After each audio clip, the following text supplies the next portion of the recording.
అల్లా సుబ్హాను వతాలా ఖురాన్లోని సూరా అన్-నూర్ 24వ సూరా 40వ వాక్యంలో ఇలా అంటున్నాడు, ఔ కదులుమాతిన్ ఫీ బహరిల్ లుజ్జియ్యి యగ్షాహు మౌజుమ్ మిన్ ఫౌqihi మౌజుమ్ మిన్ ఫౌqihi సహాబ్ సహాబున్ దులుమాతుం బఅదుహా ఫౌక బఅద్. సత్య తిరస్కారుల పరిస్థితి చాలా లోతుగల సముద్రంలోని చీకట్ల వలె ఉంటుంది.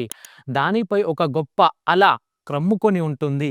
దానిపై మరొక గొప్ప అల, దానిపై మేఘాలు, చీకట్లు ఒకదానిపై ఒకటి క్రమ్ముకొని ఉంటాయి. సముద్రంలో 2000 మీటర్ల తరువాత సైంటిస్టుల ప్రకారం సన్లైట్ దాదాపుగా కంప్లీట్గా డిసప్పియర్ అవుతుంది మరియు లోతు పెరిగే కొద్దీ చీకటి మరింత దట్టంగా మారుతుంది. Woods Hole oceanographic institution WHOI ప్రకారం సముద్రంలో 1000 మీటర్లు అంటే సుమారు 3300 అడుగులు దాటిన తరువాత సన్లైట్, సూర్యకాంతి ఏ మాత్రం రీచ్ కాదు. ఈ డెప్త్ని మిడ్ నైట్ జోన్ లేదా బాతిపేలాజిక్ జోన్ అంటారు. అక్కడ శాశ్వత పెర్పెచువల్ డార్క్నెస్ ఉంటుంది. అంటే ఎటువంటి న్యాచురల్ లైట్ లేకపోవడం వల్ల ఆ ప్రాంతం పూర్తిగా చీకటిగా ఉంటుంది.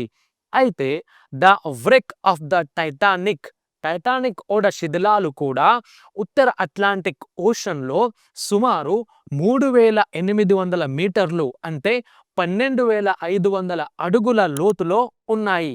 ఈ డెప్త్లో సన్లైట్ ఏ మాత్రం రీచ్ కాదు కాబట్టి అది పూర్తి చీకటితో ఉంటుంది. ఈ లోతులో ఒకరిని ఒకరు చూడటం కూడా పాసిబుల్ కాదు. అల్లాహు అక్బర్.